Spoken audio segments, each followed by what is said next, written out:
que lo proyecten, no lo veo.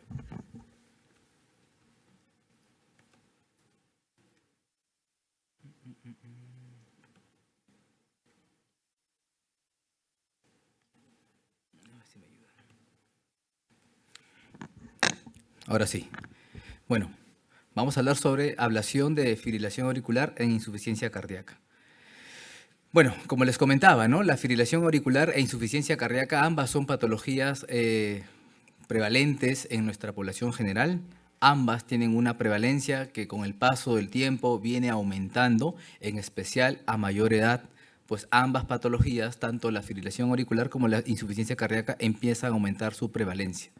Pero adicionalmente, pues esta combinación de fibrilación auricular e insuficiencia cardíaca comparten factores de riesgo cardiovasculares comunes que evidentemente llevan a que las personas puedan desarrollar ambas enfermedades. Patologías de base como hipertensión o alguna cardiopatía estructural, pues va a llevar a aumentar el riesgo de desarrollar insuficiencia cardíaca y también fibrilación auricular y otras condiciones pues que puede tener un paciente, ¿no? Y entonces está claramente entendido, creo, por todos nosotros, de que cuando una persona tiene una insuficiencia cardíaca, pues puede desarrollar fibrilación auricular. Y existen mecanismos definidos o más conocidos por todos nosotros, como por ejemplo el crecimiento de cavidades izquierdas, la sobrecarga de presión sobre la aurícula izquierda, el incremento de las presiones de llenado del VI en diástole. Todos esos son factores que evidentemente hace que la aurícula izquierda o las aurículas pues empiecen a hacer desórdenes eléctricos como fibrilación auricular. Y existen pues diferentes estudios clínicos en donde pues muestran, en estudios clínicos de pacientes con insuficiencia cardíaca, en donde se muestra que la prevalencia de la fibrilación auricular puede llegar hasta un 10% en pacientes con clase funcional 1-2, incluso llegar hasta un 50% de pacientes con clase funcional 4. ¿No? Pero se ha visto también que la progresión, miren ustedes, de pacientes con insuficiencia cardíaca a lo largo de la vida pueden hacer fibrilación auricular hasta un 41%. ¿No? Y entonces esto ya está bien más conocido por nosotros, pero también es importante saber y definir que los pacientes con fibrilación auricular en la evolución pueden desarrollar insuficiencia cardíaca o pueden hacer que la insuficiencia cardíaca progrese, teniendo como única variable la fibrilación auricular. Y en pacientes en los que, bueno, en los trials de fibrilación auricular se ha visto que la prevalencia de insuficiencia cardíaca pues, puede llegar hasta un 68%. Se ha mostrado también que pacientes con fibrilación auricular en el seguimiento pues pueden hacer hasta un 38% pueden desarrollar insuficiencia cardíaca. Y los mecanismos fisiopatológicos no son tan precisos o tan claros como comentamos previamente en otros escenarios. Y eso es lo que hoy vamos a desarrollar. Cómo la fibrilación auricular puede generar o puede hacer que haya una progresión de la insuficiencia cardíaca.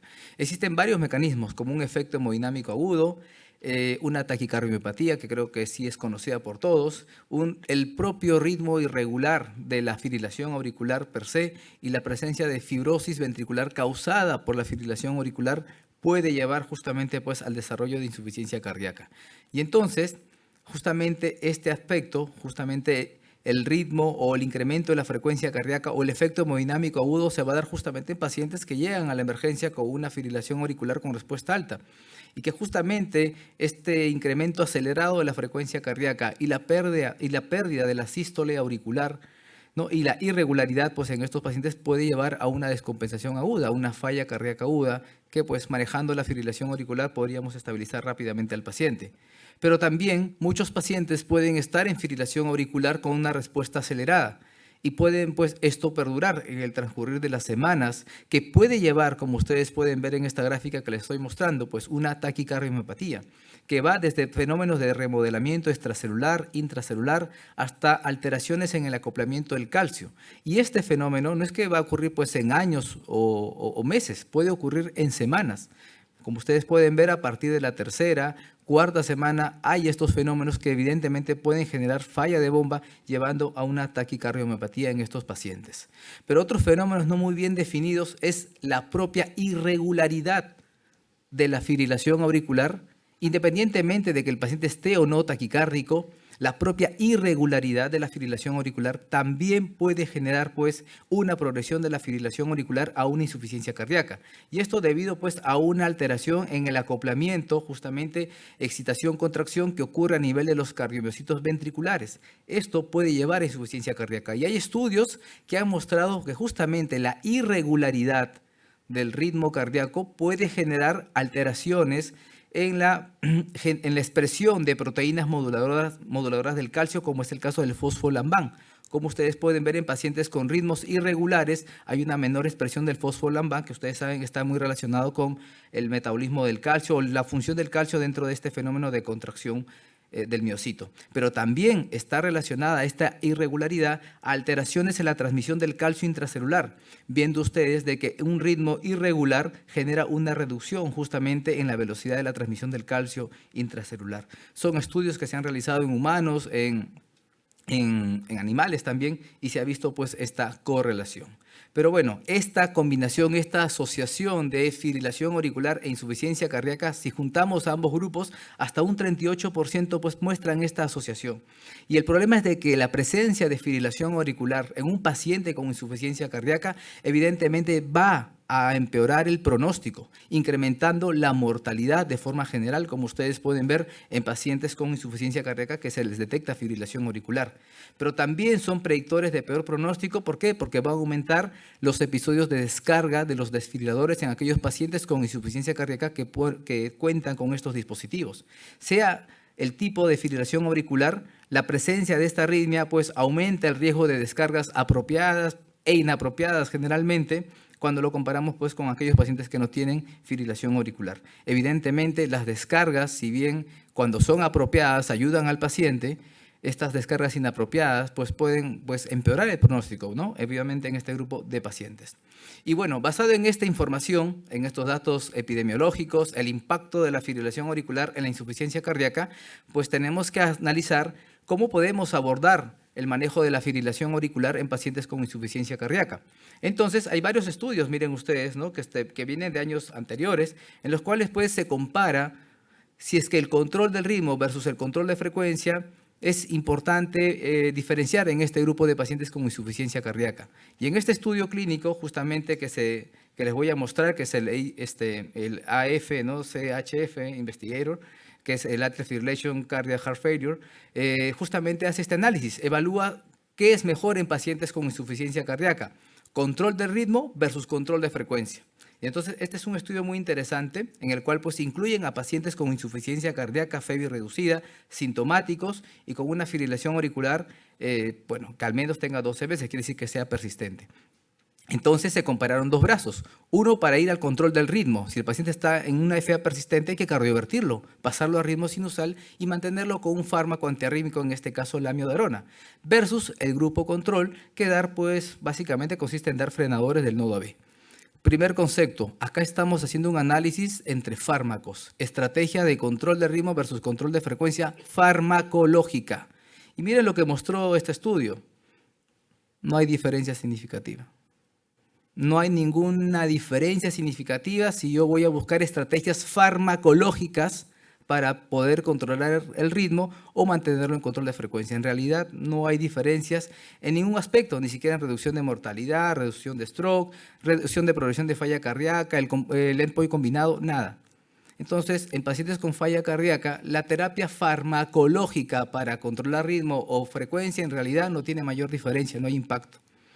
Pero es evidente que la terapia farmacológica pues tiene limitaciones y los fármacos antiarrítmicos pues tienen una eficacia pobre, menos del 50% al año, y adicionalmente pues tiene una serie de efectos adversos que llevan a que los pacientes suspendan los medicamentos, cambien de medicación, tomen dosis inapropiadas o incluso pues los suspendan, ¿no? O tengan eventos adversos que evidentemente reduzcan el beneficio que realmente un control de ritmo les pueda beneficiar. La cardioversión eléctrica es buena, pero pues en el tiempo pues el paciente va a hacer recurrencias. Por lo tanto, pues tenemos que plantear otras estrategias que no tienen esos efectos adversos, que no tienen esa pobre efectividad, que ayuden a controlar de mejor manera pues la fibrilación auricular. Y en este escenario pues aparece pues la ablación de la fibrilación auricular como una estrategia invasiva en el cual pues ya lo vamos a ir desarrollando con mucho detalle en esta mañana, aislamos eléctricamente las venas pulmonares de la aurícula izquierda de forma antral para poder pues, conseguir ese bloqueo bidireccional de los triggers que se encuentran en su gran cantidad, casi el 95% en las venas pulmonares. Esto también aplica en pacientes con insuficiencia cardíaca, aunque podría haber sustrato extrapulmonar, ¿no? Entonces, ¿qué es lo que tenemos en relación pues, a este objetivo que queremos alcanzar? Pues evidencia. Y aparece una primera evidencia, que es el estudio ATTACK Trial, en la cual pues, va a comparar nuevamente la estrategia de control de ritmo en pacientes con insuficiencia cardíaca. Ahora vamos a comparar una estrategia invasiva, que es la ablación, con aislamiento de venas pulmonares, versus una terapia antiarrítmica, en este caso la amiodarona. Este fue un estudio multicéntrico randomizado. Incluyó a pacientes con insuficiencia cardíaca, portadores de dispositivos, un DAI o un resincro, y que tenían una fibrilación auricular persistente, fracción de eyección menos del 40% y sintomáticos. Estos pacientes en el ATTACK Trial tenían una edad promedio de 60 años, una FA persistente en su gran mayoría, y una fracción de eyección, pues como comentábamos, menos del 40%, ¿no? ¿Cuál fue el endpoint primario de este estudio? ¿Qué fue lo que estudió de forma primaria? Ver la sobrevida libre de recurrencias. Eso fue lo que buscó este estudio, el ATTACK Trial. Y el endpoint secundario era ver si adicionalmente pues, había algún impacto en la mortalidad, de la hospitalización o el cambio en la fracción de eyección. Pero el endpoint primario estuvo dirigido a ver esto, sobrevida libre de recurrencias. Y miren lo interesante del endpoint primario. Miren ustedes, la sobrevida libre de recurrencias era mucho mejor en pacientes que iban a ablación comparado con aquellos que quedaban solamente con antiarrítmicos. Es evidente que la diferencia es estadísticamente significativa. Pero esto no es nuevo. Ya sabemos hace muchos años que la ablación de la fibrilación auricular es altamente efectiva en evitar recurrencias cuando lo comparamos con antiarrítmicos. Esto no es novedad. Lo interesante son los hallazgos del endpoint secundario, en donde en estos hallazgos identificaron que hay una reducción en la mortalidad de forma significativa, una reducción en la hospitalización y también pues, un incremento pues, en la fracción de eyección de estos pacientes que iban a ablación comparado con los antiarrítmicos. Apareció entonces algo interesante que hasta ese momento pues, no se había demostrado que la ablación podría beneficiar. Y de esa manera también estábamos empezando a romper ese paradigma de que no, pues el paciente con insuficiencia cardíaca ya está avanzado, muy dilatado, ¿para qué lo vas a tocar? Dale su amiodarona y listo, satisfecho con eso.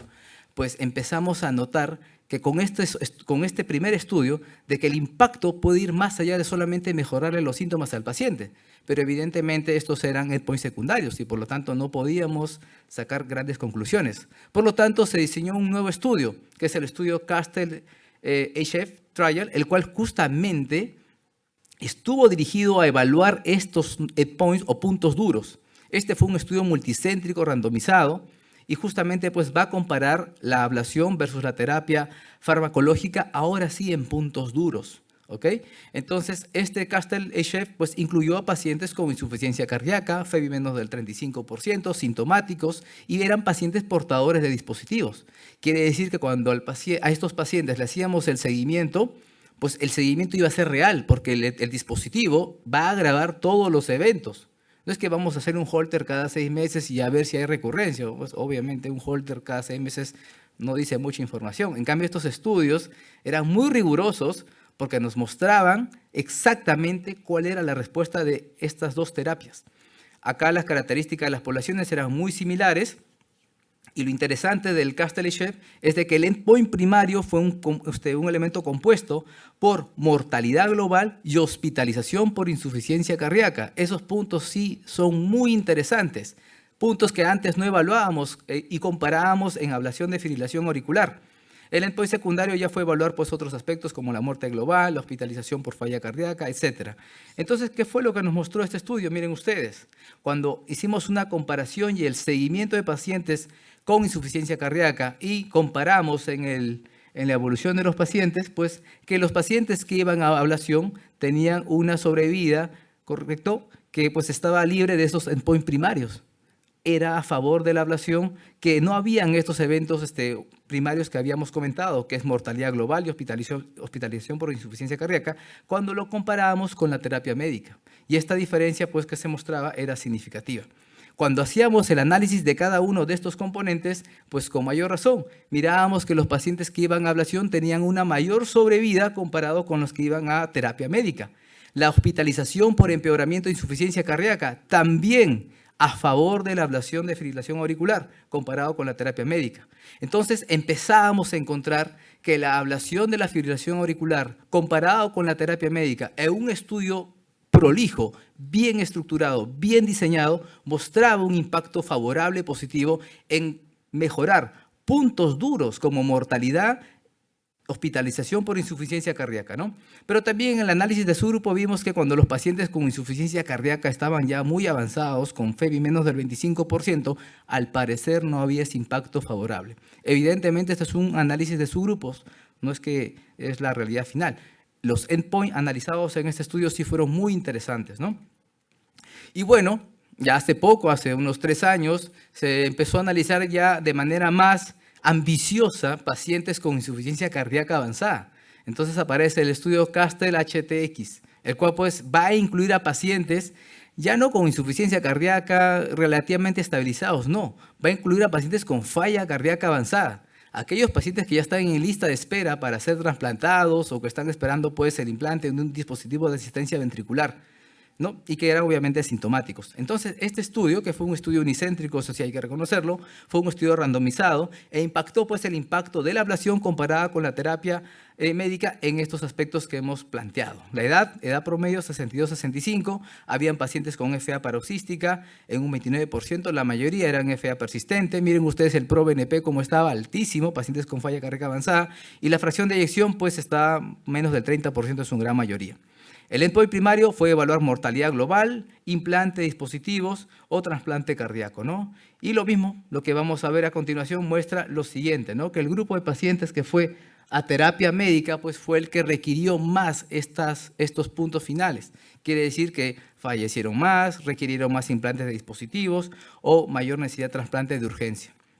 Entonces, la ablación de la fibrilación auricular en pacientes con falla cardíaca avanzada está mostrando luces que evidentemente con un estudio unicéntrico no podemos respaldar tanta evidencia, pero sí en los otros estudios como el ATTACK Trial y el CASTLE-HF podemos tener evidencia muy sólida y muy fuerte en el cual la ablación de la fibrilación auricular está impactando en este grupo de pacientes con insuficiencia cardíaca en puntos duros. Miren ustedes, en pacientes que no tienen insuficiencia cardíaca, pues el impacto en la mortalidad no existe. Y eso lo tenemos que reconocer. No impactamos en mortalidad nosotros en la población general.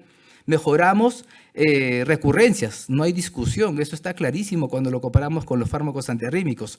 Pero en pacientes con insuficiencia cardíaca, basado en estos estudios clínicos, hay un impacto en puntos duros, reducción de mortalidad, reducción de progresión de la insuficiencia cardíaca y evidentemente también reducción de recurrencias asociadas a esta arritmia.